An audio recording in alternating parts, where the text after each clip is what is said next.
John, the end of your media career after 50 years, was it a tough decision to make? Been thinking about it for quite a while, Greg. I'm 74 in October. 50 years is a fairly good run. I'm starting to feel the pinch a bit, and I've got a few aches and pains that I definitely didn't have at 64. All of those things weigh up, and you know, I want to train a few more winners yet too.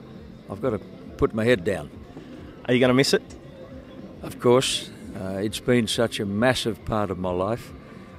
I missed race calling for a long time too. You know, when they jumped away in a golden slipper or a derby, I'd always get a tingle up the back of the neck, and I guess I'll get that same tingle now when I hear the opening credits rolling for In the Gig on Tuesday nights. What about your 50-year career? Is there a moment that stands out for you as something very special and something you'll remember forever? Oh, Greg, there are so many. I've thought about this a lot in the last few weeks. I can't remember ever being as excited as I was when asked by 2GB Macquarie to make a last-minute dash to Washington, D.C. to call the Washington International for 2GB, featuring the great Australian galloper Tobin Bronze having his first American start. Ken Howard was asked to go. He wasn't well at the time and he didn't want to undertake a long journey, and I was literally thrust into it.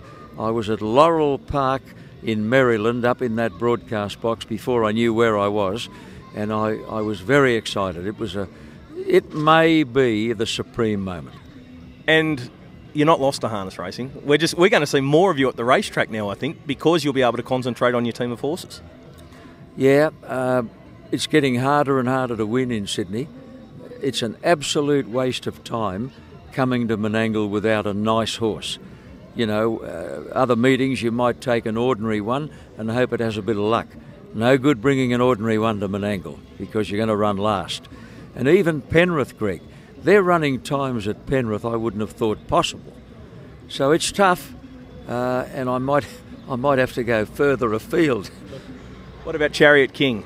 You know, it's obviously been hard in the last 12 months to have lost him. I've missed him more today than I have since his breakdown. He would have been in that race named after me today, I feel. They were the horses he was racing every week. I had a good talk with him this morning.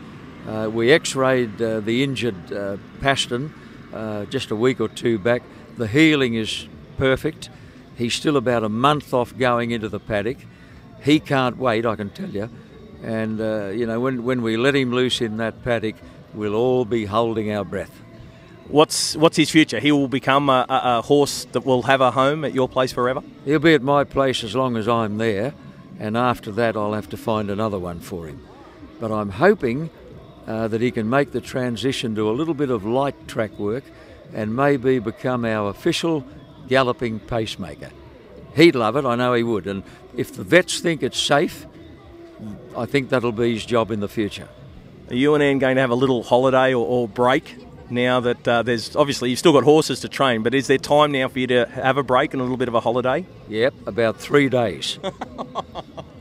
Anne would want a longer holiday than that. Surely there's time for you guys to get away at some stage? Not just yet.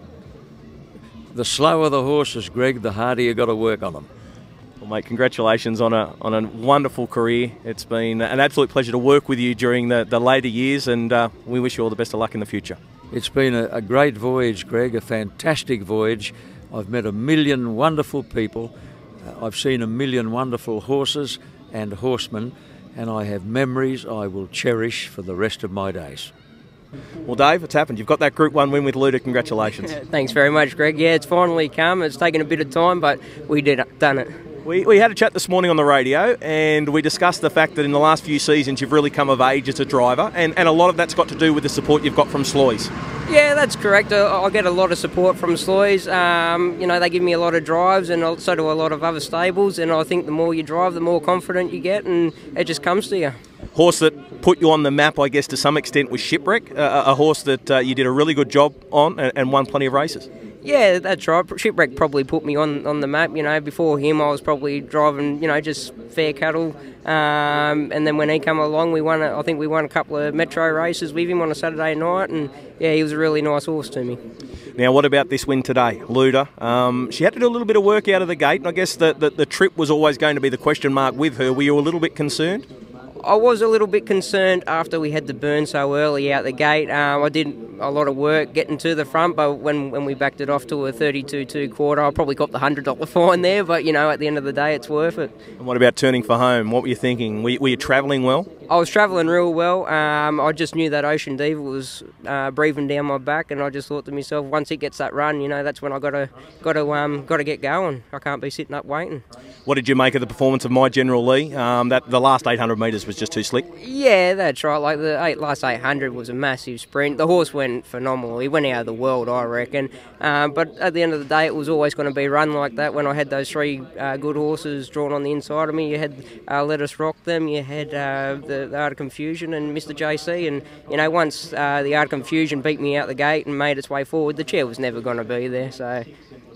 I don't think it's a day that you'll ever forget, the 28th of June 2015, but also for Daniel Nego to get his first training win with Luda, first Group 1 training win. So, you know, you've both opened your Group 1 accounts in the same race. Yeah, that's right. We've both opened it up together. He took over Rob Sherry when things didn't work out there, and he's doing a massive job with the crew out there at the moment. And, you know, he's very young and he's learning still, but so am I. I'm learning, and it's just going to be one of those things that we'll learn together and make our way through. Well, mate, congratulations on the win. I know it means a lot to you. Really well done. Great to see your family here to celebrate the win with you, and I'm sure it's the first of many. Thanks very much, Greg. Appreciate it. Thank you. Robbie, big day for Kerry Ann and yourself today with the Group 1 with Let Us Rock Them. Yeah, look, it's a lot of pressure off our shoulders now. It was a bit of hype leading up to it, and even I heard you say when I was walking to the start, he's going for the Grand Slam, and gets a little bit sort of on top of yourself there, but you just got to drive the race, and he was good, too good. Gee, he had some speed at the end of 2,400 metres to run that last 800 metres. That's what they're going in the free-for-all grade. Yeah, look, he's. I think it was a lot of people once upon a time said that he was sort of always a miler, and he's probably only ever raced over a mile, so he's never really had that chance. But he handled the 2,400 easy today. He was really good. And at the 800 metres, you just thought you're going to let him slide a bit? Oh, well, I counted the 10 seconds after the 800 because sort of didn't want to be going too far from home because My General Lee's such a good horse. I didn't want to take him for granted. But when he was still a fair way back at the 600, I thought, well, he'll have to run some quick last sectionals to catch me from here, so we're on our bike.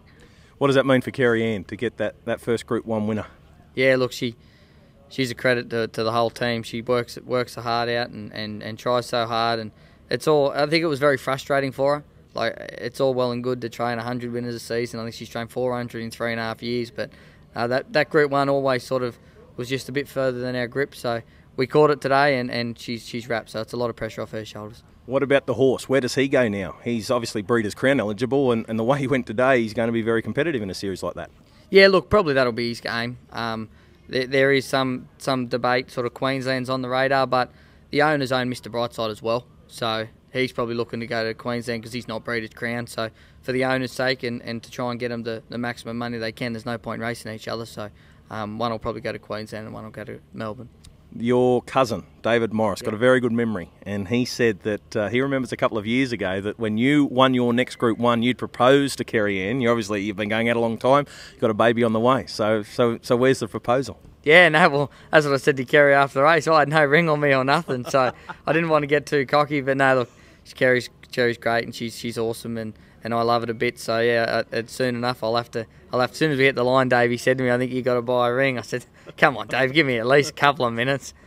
Well, you'll be able to afford one now after the win. Yeah, look, we've had a great day, and like a horse like Pompadour for the owners, he got so close but so far, but no, it was a great day. Big improvement because you weren't 100% happy with his performance in the semi-final. You thought he should have run a little bit better, but then today to come out and run the race that he did was a credit to Kerry Ann. Yeah, he was a bit disappointing last week. Like he sat on kept under wraps back and got by 3 metres, but pulled hard, ran out, did a lot of things wrong, and Kerry Ann changed a bit of gear on him during the week and put a pair of earplugs in him and changed a bit, and he raced really kind today. And it just goes to show with the horse when they pull how much it takes out of him. Like last week he was tied 4th, and this week he was a gallant 2nd. So yeah, he just pulled a bit hard last week, I think. Congratulations, mate. Well done on that Group 1 win today. No, thank you.